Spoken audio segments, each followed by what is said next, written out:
what I'm going to talk about, I kind of leave that to Spirit to impress upon me, because I personally am just like you. I just want to sit in the pews and listen and hear something that makes a positive impression on me, that gives me some form of enlightenment, encouragement to get through these difficult days. And right now they are some difficult days, but it won't last.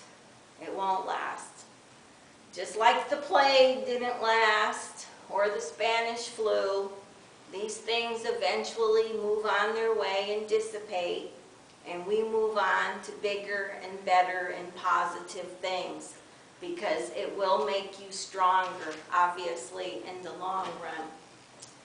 But what I wanted to talk to you about today, I had a phone call this week from a veterinarian. This is a veterinarian that has his offices close to Disney. He provides services to Disney Animal Kingdom. He specializes in emergency pet services, as well as providing care to the animals at Animal Kingdom. He works a lot with large animals. This vet has been in business for a lot of years. Very learned, knowledgeable man. So I was kind of surprised to get this phone call from him Thursday night. He started asking me questions about the afterlife. That's how he put it, the afterlife. Which to us, we say life after life, our life after this one. We don't believe that anybody's dead. So he started asking me, how do you know? How do you know that there is an afterlife? He said, I just can't wrap my head around it.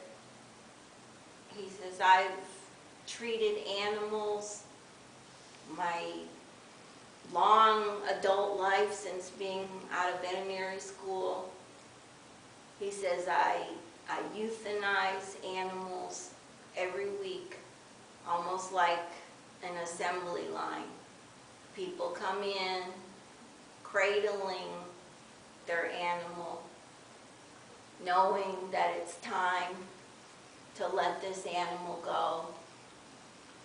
He said, and I don't pay it any mind. I've never really stopped to think about it, what happens to them. To me, it's just set them up, give the family their respect, and bill them, they're out the door, whatever.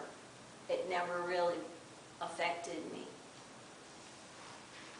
So now, the vet says, it's my turn to deal with that. He has a 13-year-old dog named Athena. And he's believing at this time Athena has cancer. And Athena has been a part of this man's family for 13 years. His children have grown alongside Athena. It's been, as we all know that have had pets, a member of the family. And he says, I don't want to do it. I can't do it. I can't do it to my dog. He said, until I know. What's going to happen to Athena when she drifts off to sleep? Is that the end of her? What about dogs and cats in the afterlife? We all spend so much time and love and nurturing with our animals. They're like our children. And a lot of us unfortunately have had to make those decisions to end an animal's life. Well, like I said, here is this man that does this, sees this every day, his working life, sees this. Never gave it a second thought until it happened to him. And now he is at the point where he has to make this decision. So, who you gonna call? No, I'm just Ghostbusters. No, I'm just saying, who you gonna call? Spiritualist. Who supposedly knows what really happens after we go from this room to the next. He didn't call the Catholic Church or a Baptist church, or he called a spiritualist. And he said, I really need to know. He says, before I make this move, this choice, this decision that's going to affect me and my family and Athena, what's going to happen to her?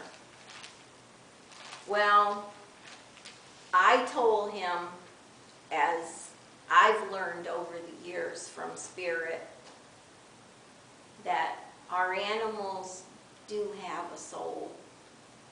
There are animals in the afterlife. How you believe, what they're doing, how they're doing it, sometimes is just a matter of your own interpretation or what you choose to believe. But from what I have learned over the years doing readings with people, dogs and cats do appear. They do stand by closely to their owner, to their family, their loved ones. I have seen animals at people's dying bedside waiting. I have seen animals at the foot of the bed in hospital rooms waiting for their loved one.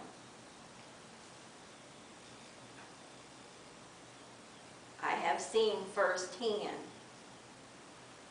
an animal passing and someone, spirit side, was there to literally pick up this animal in their arms and take it with them, letting me know that they were going to heal this animal, they were going to take care of this animal, they were going to do the right thing and make the animal whole again. Every time I've seen this happen, it's been a very moving experience, very touching experience. Spirit, it's usually a spirit loved one, someone in your own family that knows you and knows how you feel about this animal, your worries, your cares, your concern, what's going to happen to my baby. I've seen Spirit standing every time with a big, beautiful, fluffy bath towel. Why? I don't know. I think it's just to comfort the animal and just scoop them up in this towel and just dissipate, letting me know that somebody was there to meet this animal and is going to take care of this animal. What happens after that? I guess a lot of people, have come up with a lot of beliefs or ideas. I guess whatever makes you comfortable or works for you, that's your private business, how you feel about that. But in all my readings and study in this area, I know I'm not the only one that feels this way or has witnessed this activity. And I know I've seen what people call the Rainbow Bridge, it's called. And I don't know if everybody's familiar with that, but I'll read through it real quick. Just this side of heaven is a place called Rainbow Bridge. When an animal dies that has been especially close to someone here, that pet goes to Rainbow Bridge. There are meadows and hills for all of our special friends, so they can run and play together. There is plenty of food, water, and sunshine, and our friends are warm and comfortable. All the animals who had been ill and old are restored to health and vigor.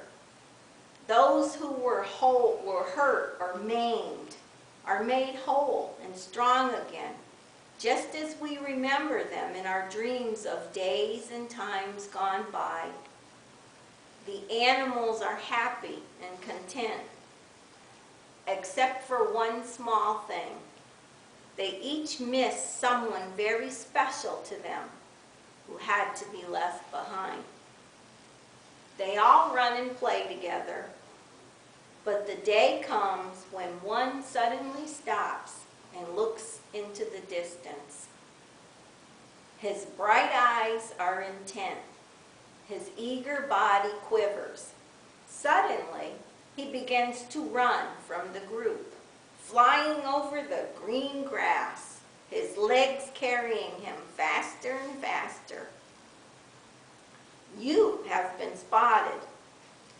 And when you and your special friend finally meet, you cling together in joyous reunion, never to be parted again.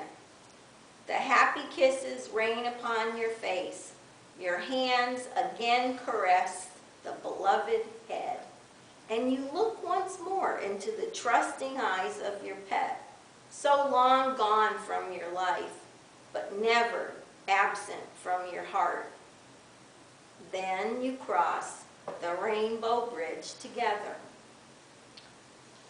I believe that's very consoling to a lot of people that have lost a beloved pet. So as I spoke with the veterinary doctor, I didn't ask him any questions about his Athena. I only knew that he was a skilled doctor and he knew it was time to put his dog out of her pain. I sat in meditation with him and saw that yes, the dog was suffering very badly. Pain was radiating throughout her body, and she wanted to go. She wanted to be released from this pain, but yet she didn't want to leave this man. She didn't want to leave this family behind.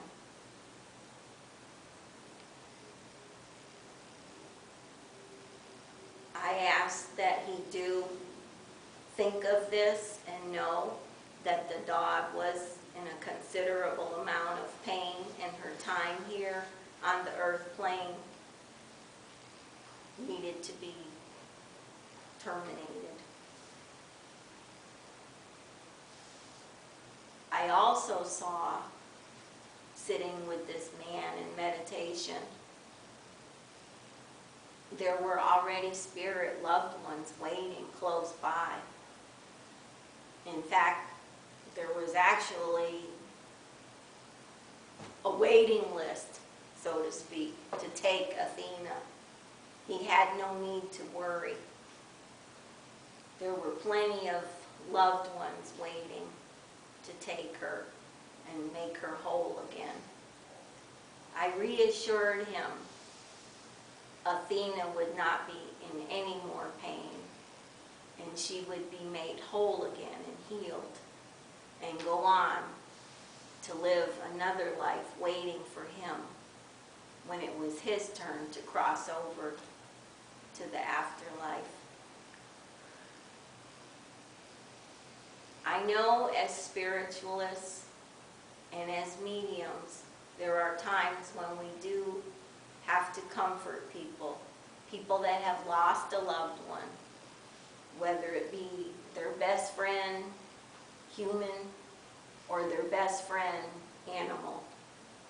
It's all the same, the hurt, the loss, the pain to go on without this loved one by your side. He seemed to find comfort in that. As I told him what I saw, these animals, when they do cross over, are well taken care of. They are healed. They are loved. They are pampered until they heal and choose to go off, possibly on their own with other animals, but they're still waiting for their loved ones, nevertheless. That never ends. So I think he found a lot of comfort in that, knowing that he didn't have to worry about her anymore. And you know, he as a doctor also has a no-kill shelter on his premises, where he, I know out of the kindness and goodness of his heart over the years, have taken in animals that have been hurt or abused, dropped off at his door, left in a box or a carrier, and he has taken them in and healed them out of the kindness of his heart, not giving anybody a bill, and then, if possible, rehoming them. There have been those that he had to definitely send on their way to the afterlife because people didn't want to deal with it. Sometimes they don't want to deal with that hurt, and they'll just bring them in their carrier and leave them at a veterinary doctor's front door. Like, I can't do it, I can't. So this man, over the years, has been a rescuer as well.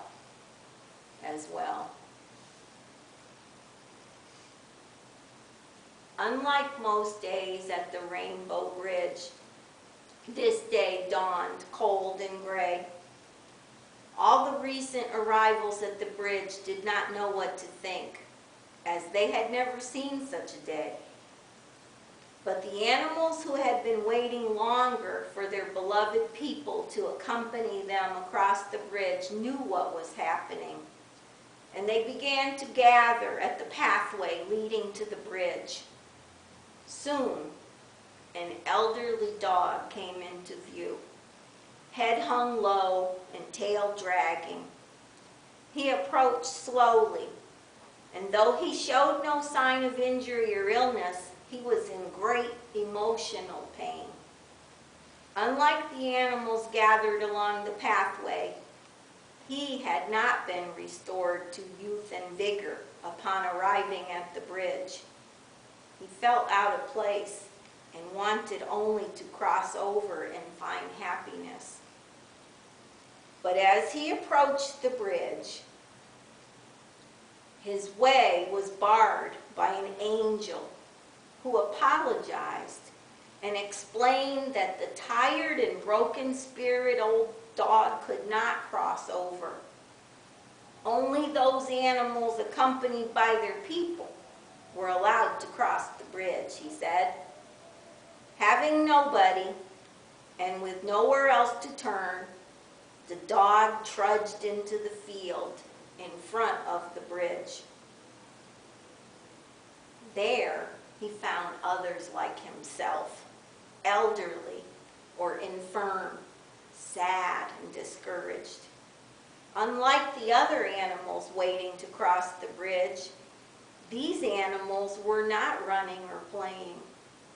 They simply were lying in the grass, staring forlornly at the pathway across the Rainbow Bridge.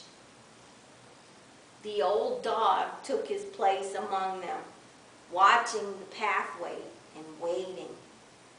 yet not knowing for what he was waiting. One of the newer dogs at the bridge asked a cat, always asked the cat, who had been there longer, to explain what was happening. The wise cat replied, "Those poor animals were abandoned, turned away, or left at rescue places, but they never were able to find a home on earth. They all passed on with only the love of a rescuer to comfort them. Because they had no people to love them, they have nobody to escort them across the rainbow bridge." The dog once more asked the wise cat, "So what will happen to those animals?"